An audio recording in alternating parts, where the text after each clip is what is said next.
Jimmy Savile's former Mountainside property damaged by fire. A property formerly owned by pedophile Jimmy Savile has been damaged by fire, according to reports. The property in Glencoe, Scotland, had been set to be demolished after failed redevelopment plans and years of vandalism. However, at around 5:30 p.m. on Saturday, emergency services were called after reports of a blaze at one of the outbuildings. The A82 was shut in both directions. A spokesperson for Police Scotland said, emergency services attended and the fire was extinguished by Scottish Fire and Rescue Service. Inquiries are ongoing to establish the full circumstances. Savile bought the whitewashed cottage, named Altnau Rai, in 1998. It was auctioned in 2013 and was described as a traditional refurbished detached cottage in an attractive location within scenic Highland countryside. The grounds also boast a large outbuilding with one-bedroom chalet, log store, and there are garden grounds with waterfalls and a large parking area to front, the description said. Its current owner has been granted planning permission to demolish the existing property and replace it with a new 4-bedroom, 1.5-story house. The redevelopment will also celebrate another of the cottage's former owners, Scottish climber Dr. Hamish McInnes.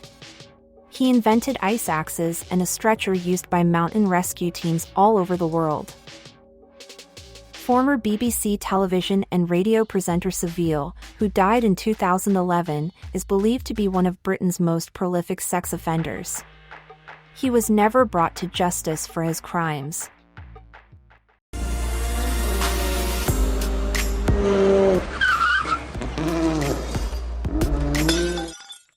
Google Maps changes name of Gulf of Mexico after Donald Trump executive order.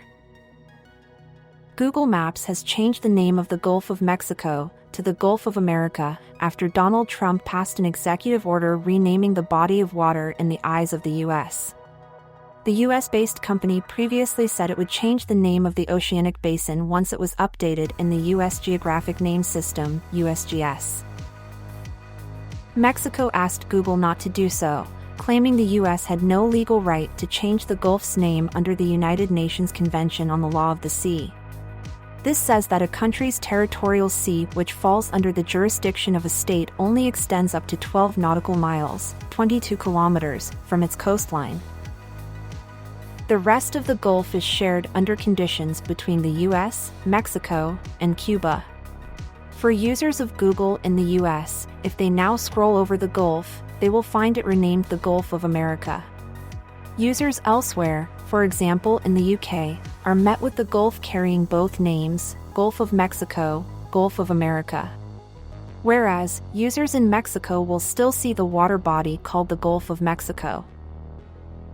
It was one of the very first orders signed by the president to rename the Gulf, and then on February 9, while flying over it, he signed a second order declaring the first ever Gulf of America Day. Celebrating the renaming, Mr. Trump took to Truth Social to post an image of the Gulf of America, saying, "Gulf of America." Mexican President Claudia Sheinbaum previously told reporters at the end of last month that, if a country wants to change the designation of something in the sea, it would only apply up to 12 nautical miles. It cannot apply to the rest, in this case, the Gulf of Mexico. Ms. Sheinbaum also previously joked that she was considering renaming the continent of North America Mexican America in her country. She said, "We ask that when you put Mexican America in the search engine, the map appears that we presented." A founding document from 1814, which preceded Mexico's constitution, used that name for the continent.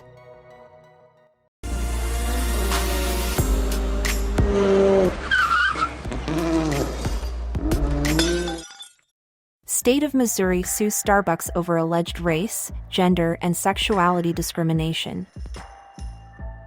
The state of Missouri has sued Starbucks, claiming its diversity, equity, and inclusion (DI) policies have led to customers paying more and waiting longer for their coffees. The U.S. state alleged the coffee chain used a commitment to diversity as a pretext to systematically discriminate based on race, gender, and sexual orientation. In the complaint, filed in St. Louis federal court, Missouri also claimed executive pay was tied to the company achieving race and gender-based hiring quotas. Starbucks has decided to require outright race and sex-based discrimination in hiring via quotas, segregate employees on unlawful bases, and single out preferred groups for additional training and employment benefits, the lawsuit read. It added Starbucks' actions had led to customers paying more and waiting longer for its goods and services as the most qualified workers weren't hired. Starbucks described the allegations as inaccurate and added, "We are deeply committed to creating opportunity for every single one of our partners' employees. Our programs and benefits are open to everyone and lawful." The move from Republican Attorney General Andrew Bailey marks the latest efforts in the U.S. to push back DEI policies, led by Donald Trump's new administration. Mr. Trump has tried to shut down such efforts inside the federal government, and some companies have followed suit. On Tuesday, Wall Street bank Goldman Sachs canceled a policy to take companies public only if they had 2 diverse board members. Last week, meanwhile, Google got rid of its diversity-based hiring targets, and Amazon.com removed a reference to inclusion and diversity from its annual report. The policies under question were adopted by Starbucks in 2020 in the surging Black Lives Matter movement that followed the murder of George Floyd. Missouri added that Starbucks' alleged behavior should come as no surprise, pointing to new Chief Executive Brian Niccol's support of environmental, social, and governance goals while leading Chipotle. The state is hoping to force Starbucks to end its diversity policies, rehire and rescind discipline against employees affected, and pay unspecified damages.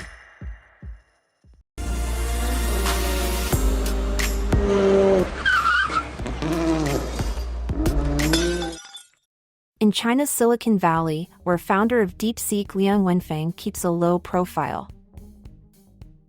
The city of Hangzhou in southern China is one of the country's leading technology hubs and home to the groundbreaking artificial intelligence (AI) company DeepSeek. Think of Hangzhou as a Chinese version of Silicon Valley. The headquarters of DeepSeek is on the 12th floor of a modern office building. Chinese vloggers, tech job seekers, journalists, and members of the public have dropped in to try and visit the company, but it is keeping a low profile.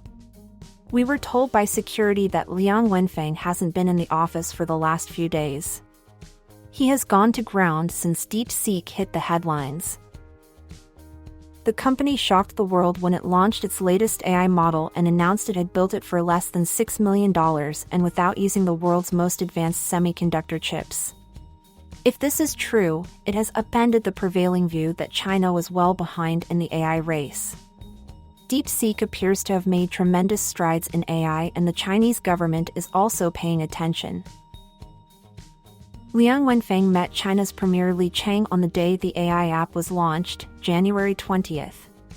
DeepSeek is exactly the type of innovative company and culture China has been pushing for under a policy it calls New Productive Forces. Most of China's upstart tech companies are heavily subsidized by local governments. However, DeepSeek is funded by Mr. Liang's hedge fund company High Flyer. Meanwhile, Chinese Vice Premier Zhang Guiqing is attending the Paris AI Summit with other world leaders and tech bosses, including U.S. Vice President J.D. Vance and OpenAI's Chief Executive Sam Altman. He said China was willing to work with other countries to safeguard security and share achievements in the field of artificial intelligence to build a community with a shared future for mankind. The U.S. is alarmed at China's AI progress and prowess. It has tried to stymie its development by placing export controls on the most advanced semiconductor chips. But DeepSeek has found a workaround and says it built its model with legacy chips. U.S. President Donald Trump said DeepSeek's development was a wake-up call. Well, the world has woken up.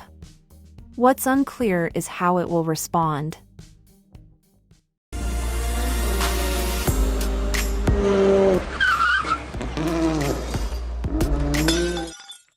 Robbie Williams explains why he paid $25,000 for legendary comedian's glasses. Robbie Williams has said he bought Eric Morecambe's glasses and pipe because he has always seen the comedian as an uncle of sorts. The singer said he cried happy, childlike tears after submitting the top bid last month with a final offer of $25,000. This far exceeded the $2,500 to $5,000 estimate. In an Instagram post featuring photos of Williams using the glasses and pipe, he said he treated himself to the items ahead of his 51st birthday. The Angels singer recalled appointing Mike, a member of his team who handles his digital presence, to be chief bidder as he was in Los Angeles about to board a plane as the auction got underway. As it happens, I got to watch the lot being auctioned live. My iPhone and Mike's iPhone acting like walkie-talkies. What should I do, AIDS? I nervously kept asking my wife. Keep bidding, Ada says with the steely determination of someone bursting through an electronics store door on Black Friday. Keep going, Mike, I say.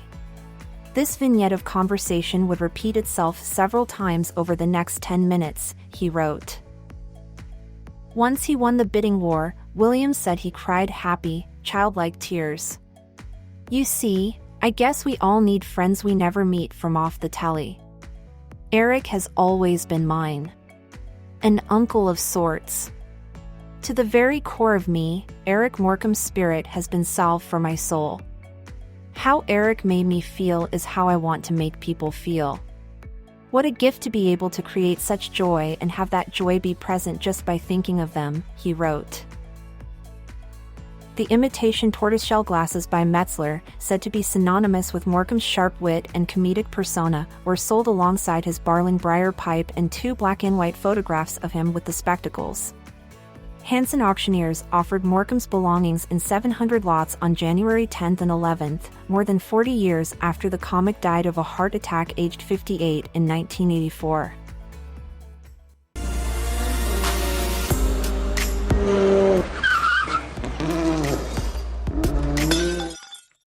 Ozempic helps to reduce alcohol consumption and smoking.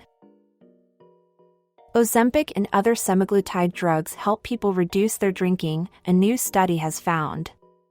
The drugs, best known for their use in weight loss and diabetes treatment, also appeared to reduce how many cigarettes people smoked. The study, completed by scientists at the University of Southern California, confirms anecdotal reports that Ozempic and Wegovy users were getting fewer cravings for alcohol. Scientists at the University of Southern California monitored 48 people with alcohol use disorder, which can leave people with the inability to control their drinking despite negative consequences. All of the women had had more than 7 drinks in a week in the last month, as well as 2 or more heavy drinking episodes. The men had all had more than 14 drinks in a week in the last month, as well as 2 or more heavy drinking episodes. After the 9-week trial, the researchers found participants who had received low doses of semaglutide, instead of the placebo, had reduced their drinking. The injections reduced weekly alcohol cravings, reduced average drinks on drinking days, and led to fewer heavy drinking days. In fact, the injections were more effective than existing medications used to treat drinking problems.